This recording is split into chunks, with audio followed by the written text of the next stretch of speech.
In this episode, we dive into the horrifying story of Marius, the man who raised a hippo thinking it was his son, not knowing that he was in fact raising his own killer. The morning of November 12, 2011 dawned with an ominous stillness over the Free State province of South Africa. Dark clouds gathered on the horizon like harbingers of doom, casting long shadows across the vast expanse of the African veld. The air hung heavy with humidity, creating an oppressive atmosphere that seemed to press down on the landscape with invisible weight. The Vaal River, usually a source of life and tranquility, seemed to whisper warnings that went unheeded by human ears. For 40-year-old Marius, this would be his final morning on the 400-acre farm that had been both his pride and his prison. Marcus was a man who lived on the edge of reason, dancing with danger as if it were his oldest friend. Standing 6 feet tall with calloused hands that spoke of decades battling the unforgiving African soil, he possessed the kind of reckless confidence that either makes legends or creates tragedies. His weathered face bore the permanent squint of someone who had stared down drought, flood, and financial ruin without blinking. Deep lines etched around his eyes told stories of countless sunrises spent working the land, while his strong jaw spoke of a stubbornness that could move mountains or destroy lives. But Marius harbored a secret that would have made seasonal wildlife experts wake up in cold sweats, their hearts pounding with terror at the mere thought. 6 years earlier, when catastrophic floods had turned this peaceful river into a raging monster that devoured everything in its path, he had made a decision that defied every instinct of self-preservation known to mankind. The floods had been biblical in their scope, turning the gentle Vaal River into a churning torrent of destruction that claimed livestock, destroyed homes, and reshaped the very landscape itself. Among the debris and destruction floating helplessly in the muddy waters like a gray boulder, he had found a tiny hippopotamus calf, barely clinging to life with the desperation of the truly innocent. The baby hippo was no bigger than a large dog, its skin wrinkled and gray, its small eyes filled with the kind of primal terror that cuts straight to the soul. Its mother was nowhere to be seen, likely claimed by the same floods that have brought this unlikely pair together. While any rational person would have called the authorities and let nature take its course, Marius saw something different in those frightened eyes. He saw destiny calling his name. He named the calf Humphrey, and in that moment of misguided compassion, he signed his own death warrant with invisible ink that would only become visible 6 years later. What began as a rescue mission born from the purest of human intentions evolved into the most dangerous love affair in the history of human-animal relationships. Marius bottle-fed the young hippo with specially formulated milk, built him custom enclosures that grew larger with each passing month, and treated him like the son he never had. He would spend hours talking to Humphrey, convinced that the animal understood every word, every gesture, every expression of love. As the months turned to years, Humphrey transformed from an adorable calf that could fit in Marius's arms into a living weapon of mass destruction that defied comprehension. The transformation was both gradual and terrifying to witness, like watching a cute puppy slowly morph into a werewolf. What had once been manageable became monstrous. What had once been playful became predatory. And what had once been love became a ticking time bomb waiting to explode. The transformation was terrifying to witness for anyone with eyes to see. Hippos may look like harmless river giants, but they're Africa's deadliest large animals, responsible for more human deaths than any other. Despite their comical appearance, they're fast, aggressive, and armed with jaws strong enough to snap a crocodile and 20-inch tusks that never stop growing. Weighing up to 4,000 pounds, their thick, near-bulletproof skin and battering ram skulls make them one of nature's most deceptive and dangerous killers. By 2011, Humphrey had grown into a monster that defied comprehension, a creature that seemed to have stepped out of humanity's darkest nightmares. The warning signs had been there for months, screaming like sirens in the night for anyone willing to listen.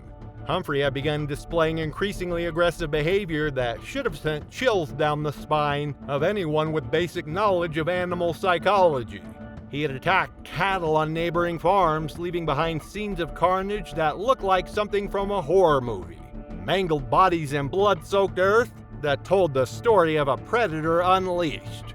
He had charged at canoeists on the river, his massive jaws snapping shut inches from their terrified faces as they paddled frantically for shore, their hearts pounding with the knowledge that their death had just brushed past them with casual indifference. Local farmers had pleaded with Marius to get rid of the beast before someone got killed. Wildlife experts had visited the farm repeatedly, their faces pale with fear as they explained that keeping a hippo as a pet was like sleeping with a loaded gun pointed at your head. But Marius dismissed every warning with the blind arrogance of a man who believed love could tame the unpredictable, that human emotion could override millions of years of evolutionary programming. "Humphrey is like a son to me," he would say, his eyes shining with dangerous delusion that bordered on madness. "He would never hurt me. We have a bond that goes beyond species, beyond understanding. He knows I saved his life and he loves me for it." He would swim with the massive predator in the same river where he had found him, their bodies moving through the water in what he saw as a beautiful dance, but what others recognized as a deadly game of Russian roulette. What Marius failed to understand, despite years of warnings and mounting evidence, was that hippos are not pets. They are apex predators whose brains are wired for violence from the moment they draw their first breath. As males mature, they become increasingly territorial and aggressive, viewing everything in their domain as either a mate, a meal, or a mortal enemy that must be eliminated without mercy or hesitation. Humphrey's playful interactions with Marius were not signs of affection. They were the calculated movements of a predator sizing up his prey, learning his habits, studying his weaknesses, and waiting for the perfect moment to strike with lethal precision. Every swim, every ride, every toothbrushing session was reconnaissance for the ultimate attack that would end their relationship in the most violent way possible. That moment came on a morning when the African sun seemed to burn with unusual intensity, casting everything in a harsh light that made shadows appear deeper and more ominous than usual. The air was still and heavy, creating an atmosphere of impending doom that seemed to press down on the landscape like a physical weight. Marcus had followed his daily ritual with the mechanical precision of a man who had performed the same routine thousands of times before. He checked on his livestock, noting with satisfaction that his cattle were healthy and his sheep were thriving despite the challenging conditions. He reviewed his farm's financial records, pleased with the profits from his latest harvest. Then he headed to the river for his morning swim with Humphrey. The massive hippo was already in the water, his small eyes and nostrils barely visible above the surface, like periscopes of death scanning the horizon for threats. To Marius, it was just another beautiful day with his cherished friend. To Humphrey, it was time to reclaim his territory and eliminate the threat that had been living in his domain for far too long. The attack, when it came, was swift and merciless, an explosion of violence that shattered the morning calm like a bomb detonating in paradise. Humphrey struck without warning, his jaws, designed by nature to be the perfect killing tool, clamping down on Marius with devastating force. The sound of the attack echoed across the water like thunder, a combination of crushing bone, tearing flesh, and the splash of displaced water that would haunt the nightmares of anyone who heard it. Marius' screams were cut short as Humphrey's massive canine teeth, each one the size of a railroad spike and sharp as a surgeon's scalpel, punctured through flesh and muscle with surgical precision. The hippo's attack followed the deadly pattern perfected over millions of years of evolution: bite, shake, and destroy.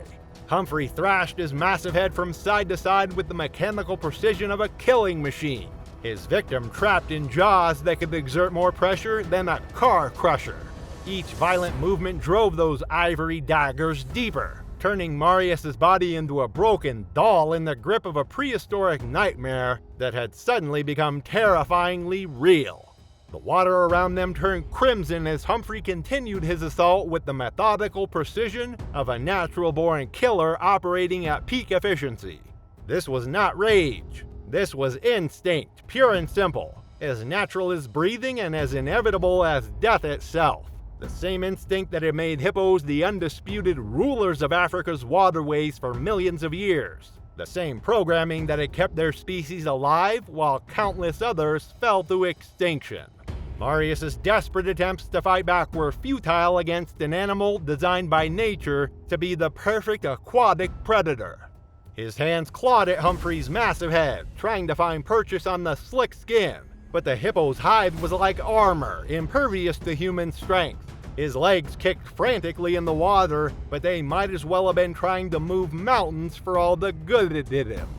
Then came the final horror, the moment when whatever remained of their bond was severed forever in the most brutal way possible. Humphrey dragged his victim toward the deeper part of the river, using his superior aquatic abilities to ensure there would be no escape, no rescue, no last-minute salvation. The same waters that had brought them together 6 years earlier became Marius's liquid grave as Humphrey held them beneath the surface with the patience of death itself, waiting for the last bubbles of air to escape his victim's lungs. The river that had once symbolized their bond, the place where their story had begun with hope and compassion, now bore witness to its violent end. The water that had been their playground became a crime scene, stained with blood and haunted by the echoes of a friendship that had turned lethal in the span of a few terrible minutes. Hours later, when Marius failed to return for lunch and the afternoon shadows began to lengthen ominously across the farm, workers went searching for him with growing concern. What they found floating in the river would haunt them for the rest of their lives, a sight so horrific that several of them required counseling to cope with the trauma. Marius's body, disfigured beyond recognition, bore the unmistakable marks of Humphrey's deadly embrace.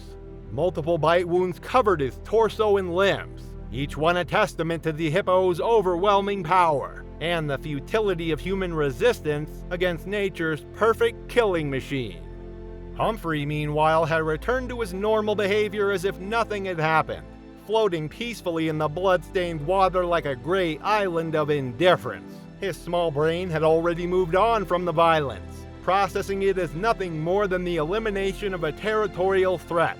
To him, Marius was no longer the human who had saved and raised him. He was simply another problem that had been permanently solved through the application of overwhelming force. The news of Marius L's death sent shockwaves around the world, making headlines from Johannesburg to New York to London. He was a man who had dedicated 6 years of his life to caring for an animal, only to be brutally murdered by that same creature in the most ironic twist of fate imaginable. The story became a symbol of human hubris, a cautionary tale about the dangers of believing that love could conquer nature's most fundamental laws.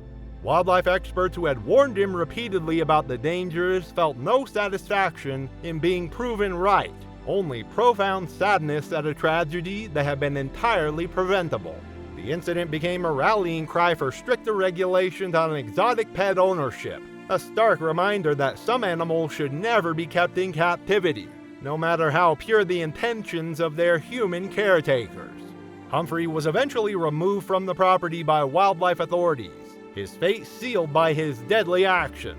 The massive hippo was relocated to a secure facility where he could live out his days without posing a threat to human life, though the exact details of his current status remain unclear. The farm where Marius died was eventually abandoned, locals claiming they could still hear echoes of that final terrible morning whenever the wind blew across the water. The river itself seemed cursed, its waters forever stained by the memory of a love that had turned lethal. Fishermen reported strange sounds coming from the depths, and children were warned never to swim in the section where the attack had occurred. The very landscape seemed to mourn the loss of a man whose only crime had been loving too much and understanding too little.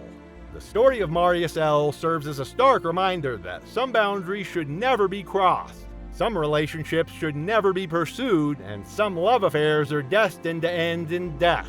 His tragic end became a symbol of human arrogance in the face of nature's most fundamental laws, a reminder that in the eternal struggle between civilization and the wild, The wild always wins. The investigation that followed revealed the full extent of the warnings Marius had ignored.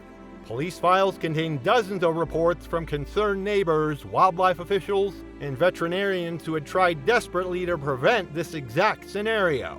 Phone records showed that Dr. Marius had called Marius 17 times in the weeks leading up to the attack, each conversation growing more urgent and desperate as the veterinarian sensed the approaching catastrophe. The farm where it all happened still stands today, though it remains empty and abandoned. The river continues to flow, carrying with it the memory of a friendship that ended in horror. Local guides sometimes bring tourists to see the spot where the attack occurred, pointing out the exact location where love turned to violence in the span of a few terrible minutes. Visitors often ask what happened to Humphrey, but the answers are vague and unsatisfying. Some say he was relocated to a sanctuary, others claim he was euthanized, and still others insist he was released back into the wild. The truth, like so many aspects of this story, remains shrouded in mystery and bureaucratic silence. Thanks for watching. Want to watch more? Click on your screen now.